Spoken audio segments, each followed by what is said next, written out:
Hi everyone, in this video I want to show a game between Anatoly Karpov and Viktor Korchnoi. The game was played in the Candidates Final from Moscow 1974, round 2. Let's see the game. White started with e4 and black replied with c5, and we have the Sicilian defense. Knight to f3, d6, d4 attacking the center, c takes on d4, knight takes on d4, and knight to f6 attacking the pawn, forcing white to defend with the knight.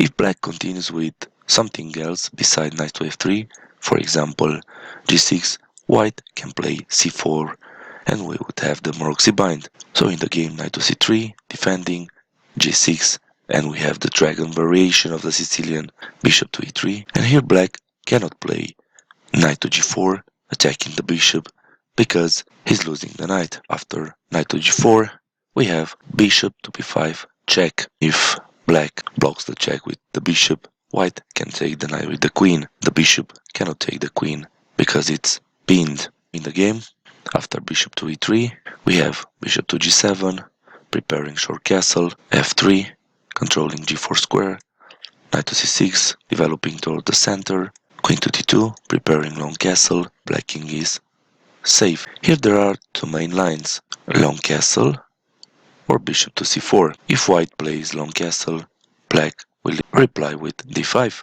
In the game we had bishop to c4, and usually after this move black replies with bishop to d7. Here if white plays long castle, black can play the Chinese dragon with rook to b8. For example, after long castle, rook to b8, the plan is to go knight to a5, b5, and putting the knight on c4. After white takes the knight, we will have the b file open. Black can attack on this file by playing queen to b6. In the game, instead, we had h4. This is a clever move or the trick. It's very hard to play now the Chinese dragon variation. Black replied with rook to c8, looking at the bishop from c4, bishop to b3, knight to e5, intending to go knight to c4, forking the queen and the bishop, long castle, and this is one of the sharpest line of the entire chess game. This is the saltiest variation.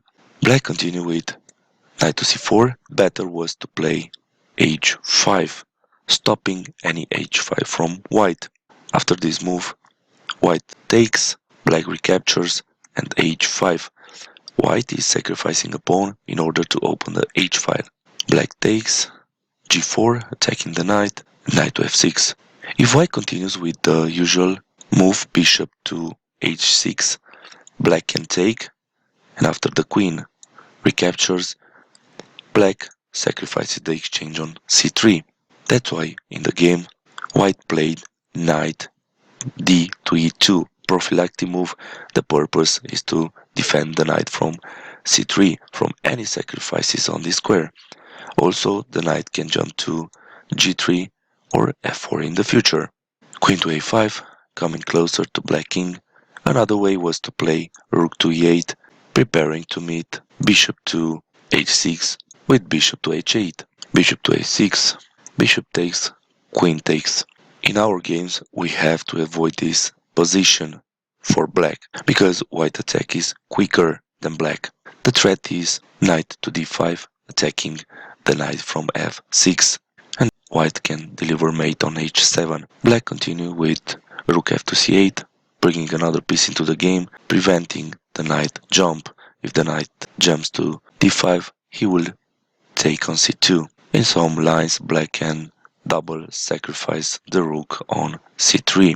And here white plays another prophylactic move, avoiding this sacrifice, and played rook to d3, defending one more time c3. Karpov is a master of prophylactic thinking. That's why Spassky said that he's playing like a spider. Black continued with rook 4 to c5, trying to defend along the 5th rank, preventing g5. But this move doesn't prevent this idea. White played g5 in the game, but the best for black instead of this move was to continue the attack and bring more pieces into white territory.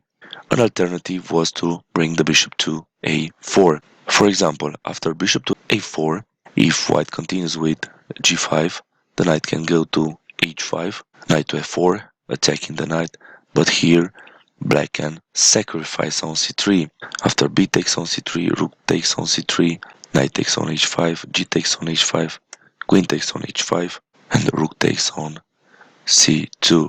We see now that the bishop is very well placed on this position, helping the rook to give a check. And after king to b1, king to f8, running away, queen takes on h7, queen to e5, important, controlling h4 and threatening mate on b2. And white is forced to trade queens, rook takes king to g7 and rook to a8. After rook to c5, this is an equal endgame with chances for both sides. Black has an extra pawn for the exchange. So in the game, black put his rook to c5. White played g5, attacking the knight, and black took the pawn. Another move for black, instead of taking on g5, was to move the knight to h5, and we would have knight to f4, rook takes on c3, b takes on c3, similar with the other line, queen to e5, controlling h8 square, knight takes on a5, g takes, rook takes, queen to h8, protecting h7, f4, bishop to g4, attacking the rook, rook to h1, rook takes on c3, rook takes, queen takes on h7, king to f8, queen takes, rook takes, king to g7, rook to b8. In this position, white is winning. He will take the pawns from the queen side. He will push his passed pawns. As you know, in an endgame, we have two plans. 1. Attack opponent weak pawns, and 2. Push your passed pawns. In the game, black took on g5 with the rook. Here white has to make a forcing move in black territory. The candidate moves are knight to f4, knight to d5, rook to d5 and e5. White has to cut the communication between the rook and the queen. So knight to f4 and e5 are not good, because after e5 black can take the pawn. So we remain with knight to d5 or rook to d5. First, let's see knight to d5. This move attacks the knight, and white threatens to take the rook, but here black can take the knight with the rook. And after white recaptures, the knight from f6 is not attacked, so black can take on a2. If white tries to attack the knight with f4 and e5, this is too slow, because after f4 black can give a check on a1, king to d2, queen takes on b2, and white has to defend c2 pawn, otherwise is mated. So black is winning here. In the game, white played the second move, rook takes on d5. This move is more forcing than the other one. Black queen is attacked and has to react. Black took with the rook on d5, white recapture, threatening to take on e7, forking the king and the rook, and black prevented this with rook to e8. Here white needs to continue the attack. The immediate capture on f6 is not working. Black king can run away. Let's see that line. After knight takes on f6, e takes on f6, queen takes on a7 check, king to f8, queen to h8 check, king to e7, and the king is running. Black is a pawn up, and white attack is gone. So in the initial position, if attacking moves are not working, we need to bring more pieces into the game, and white did this by playing knight e to f4.